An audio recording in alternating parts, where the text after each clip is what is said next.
Gracias, señor comisario. Señora Delahaye. Monsieur le Président, Monsieur le Commissaire, chers collègues, cela fait presque 8 ans que nous demandons des critères d'identification des perturbateurs endocriniens à la Commission européenne. Nous avons enfin une proposition. Cette proposition n'est certes pas parfaite, mais elle a au moins le mérite d'exister.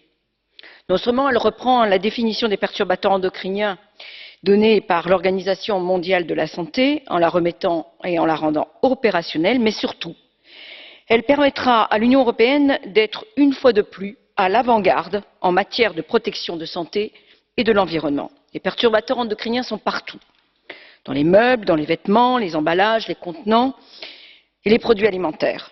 Il est donc primordial de se munir de critères stricts et scientifiquement fondés en la matière. Nous ne pouvons plus attendre. De plus, cette proposition permettra de remplacer la législation en place, dépassée, et ne répondons plus aux enjeux auxquels nous sommes aujourd'hui confrontés. Nous devons assurer un niveau de protection toujours plus élevé aux citoyens. Pour cela, il faut avancer avec les connaissances techniques et scientifiques dont nous disposons. Il est donc fondamental d'encourager la recherche et l'innovation dans ce domaine. Or, cette dernière vient des industriels, des PME, TPE, qui ont besoin d'orientations claires pour savoir dans quelle direction elles doivent aller et être en mesure de développer des produits plus sûrs pour l'avenir.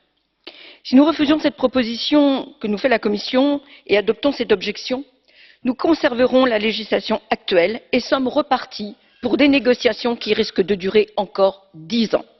Ce n'est pas un pas en arrière, comme certains l'insinuent, mais bien un pas en avant vers la mise en place d'une des législations les plus strictes au monde. Merci.